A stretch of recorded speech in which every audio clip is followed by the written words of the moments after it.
Picture this. The year is 1220. You're in the city of Nishapur, in what is now northeastern Iran. Your mother. Your daughter is 14 years old. For 3 days you've heard the sounds.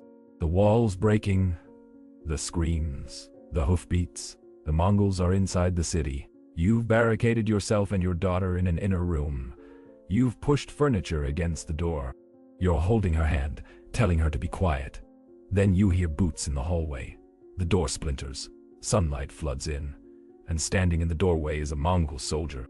What happens next isn't unique to you. It's happening in hundreds of houses across Nishapur right now. It happened in dozens of cities before this. It will happen in dozens more after. This isn't a story about one woman. It's about a system. A machine so efficient, so thoroughly documented, that we can reconstruct exactly how it worked. And here's what should terrify you. Parts of that machine are still running today. Before we go deeper, I need you to understand something. If you believe documented history, no matter how dark, needs to be preserved and understood, consider liking this video and subscribing. Your support helps bring these buried accounts to light. Now, let's talk about conquest. What that word actually meant. What it did to women across the largest land empire in human history. The Mongol Empire at its height controlled 24 million square kilometers. From Korea to Hungary. From Siberia to India. Approximately 100 million people lived under Mongol rule at its peak. When the Mongols conquered a city, they didn't just take territory. They implemented a specific documented process, and women were central to that process. Here's how the machine worked. Stage 1. The siege.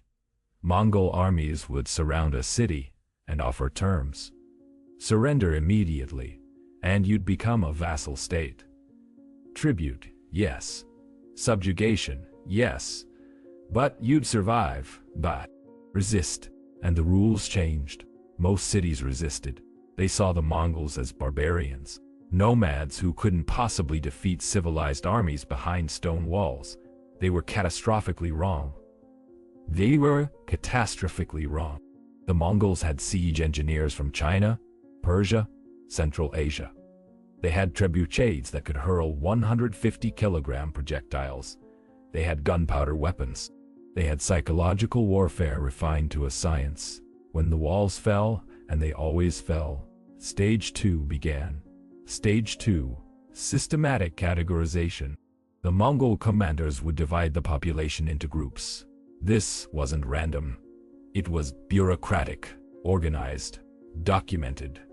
Group 1, skilled craftsmen, engineers, metallurgists, scribes, artisans. These people had value. They were marked for enslavement and deportation to Mongolia or other parts of the empire. Group 2, young, healthy men, potential soldiers or laborers, also marked for enslavement. Group 3, the elderly, the very young, the disabled. No immediate value. These people were often killed immediately. And then Group 4, women of childbearing age. Think about what it means to be categorized like that. To have your entire existence reduced to reproductive capacity. Persian chronicler Atamalik Juvayni, writing in the 13th century, documented this process in detail. He describes Mongol officials going house to house with translators, separating families, marking people for different fates. Women between approximately 12 and 40 were pulled aside, separated from their families, gathered in designated areas.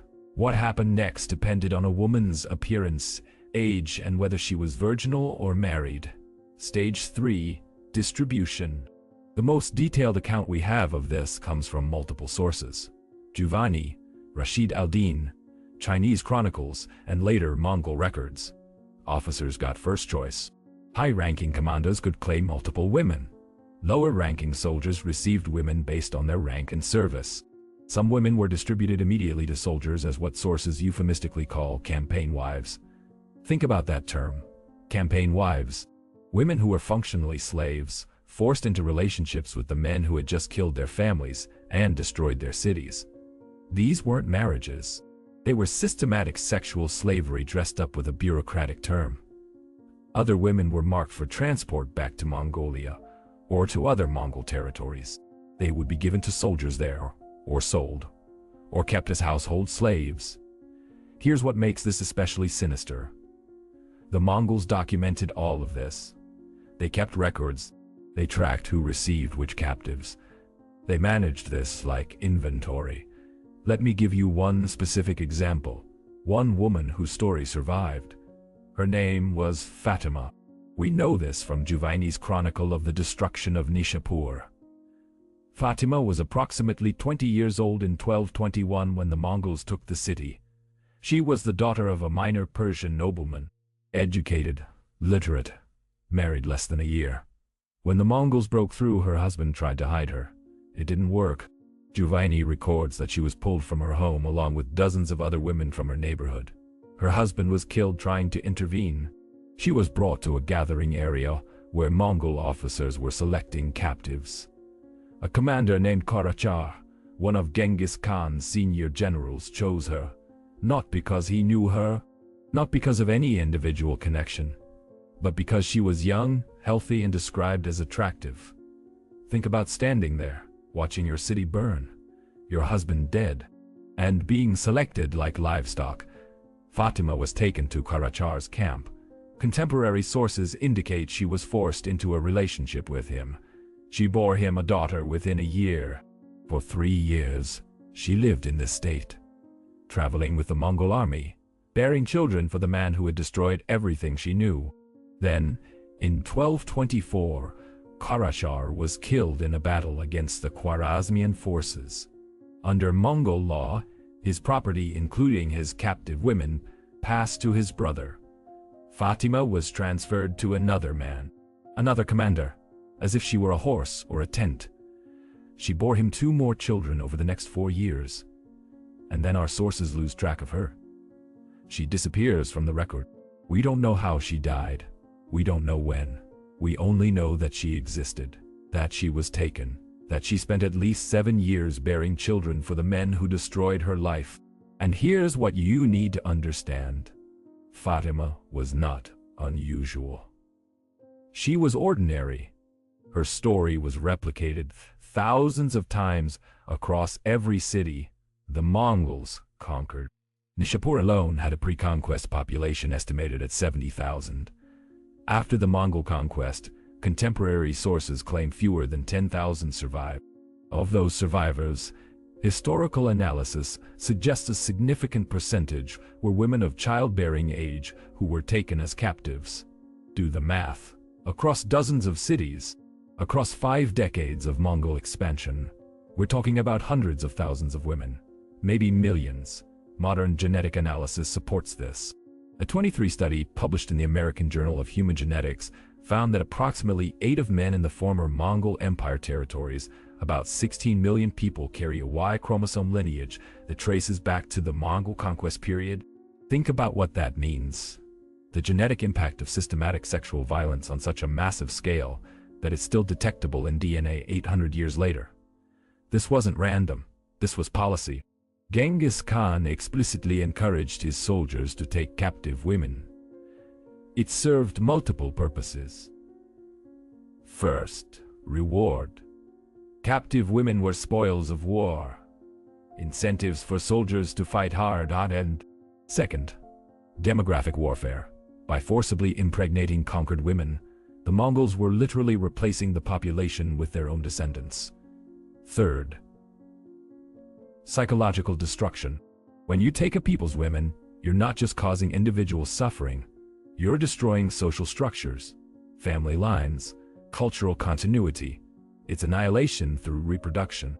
Rashid al-Din, the Persian historian who served under the later Mongol Ilkhanate, describes this explicitly. He writes that Genghis Khan saw conquered women as resources to be exploited for the expansion of Mongol bloodlines. This wasn't a side effect of conquest. It was a deliberate strategy. Let me give you another specific case. A woman named Turagin. She was originally a Naiman tribeswoman from Central Asia. When the Mongols conquered her people in the early 1200s, she was taken captive. She was given to Genghis Khan's son, Ugede, as a secondary wife.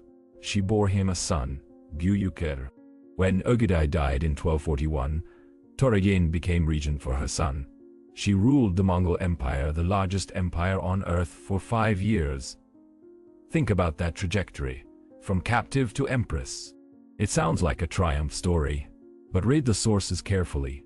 Toragina didn't choose any of this. She was property. She survived by adapting, by being useful, by bearing the right son at the right time. Her power was real, but it was built on the same system that had destroyed thousands of other women who weren't as fortunate or strategic. She was both victim and perpetrator, both captive and ruler. That's the insidious nature of the system. It occasionally elevated a woman to visibility, giving the appearance of agency. But the foundation was still enslavement. Here's what haunts me about these accounts. When you read the Mongol chronicles, the Persian histories, the Chinese records, women are mentioned constantly, but almost always as objects, gifts, rewards, spoils. The phrase that appears over and over in different languages is some variation of women and children were distributed, like grain, like weapons. We have detailed records of horses. We know the breeding lines of Mongol war horses going back generations. But the women who were taken, enslaved, forced to bear children, most of them don't even have names. Fatima is unusual because a chronicler happened to mention her. Toragin is remembered because she became politically important. But what about the others? The thousands upon thousands whose names were never recorded, who were taken, used and discarded without leaving any trace. The genetic evidence says they existed, it then says they existed. 16 million descendants say they existed, but history erased them as individuals. Now, here's the part that should truly disturb you. This system didn't end with the Mongols. The blueprint remained. Conquest, categorization, distribution, forced reproduction. You see it in the Ottoman campaigns in the Balkans, in the Atlantic slave trade, in the colonial conquests of the Americas, in the systematic sexual violence of 20th century conflicts from Bosnia to Rwanda to Syria. The details change, the technology evolves, the language shifts, but the underlying logic is the same. Women are resources. Conquest includes the right to take them. Their bodies are weapons and rewards. In 2014, when ISIS took control of Yazidi territories in Iraq, they implemented a system that was chillingly familiar. Categorize the captives, distribute the women based on age and appearance, force them into relationships with fighters, transport them to different territories. The bureaucracy of it, the record-keeping, the systematic nature. Scholars who study both noted the parallels immediately. This was the Mongol system, adapted for the 21st century, and it's not just military conflicts, the systematic trafficking of women, the mail-order bride industry, the weaponization of sexual violence in modern conflicts. These are evolved forms of the same machinery that Genghis Khan refined 800 years ago. Here's the question nobody wants to answer. Why does this system keep reappearing? Because it works, it rewards soldiers, it destroys enemy populations, it's logistically efficient, and because women's bodies have been treated as territory since the beginning of recorded warfare. The Mongols didn't invent sexual violence in conquest, they systematized it, made it bureaucratic, documented it so thoroughly that we can still see exactly how it functioned. And in doing so, they created a blueprint that has been used over and over again. Think about Fatima. About the 7 years we know she spent bearing children for her captors. About the unknown years after that before she died. Think about the thousands like her whose names we'll never know. They weren't casualties of war. They were weapons of conquest.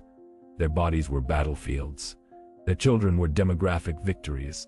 And when they died, they disappeared from history almost completely. If you believe we have a responsibility to remember what history tried to erase, to say the names when we know them, and honor the nameless when we don't, hit that subscribe button and turn on notifications. Drop a comment. Tell me if you knew about the systematic nature of this violence. Tell me if you see the connections to modern conflicts, because the machinery didn't die with the Mongol Empire. It evolved, adapted, found new operators, and the only way to dismantle it is to see it clearly, to understand exactly how it works, to refuse to let it hide behind euphemisms like campaign wives or distribution of spoils. These were human beings, women with names, families, lives. They were taken, enslaved, erased, and we owe them the truth. The Mongol Empire fell. The borders changed. The dynasties ended, but the DNA remains. 16 million descendants of systematic violence. That's not ancient history. That's living proof that what they did to the women Genghis Khan conquered never truly ended. It's written in our genes, and until we confront that truth, the machinery will keep running.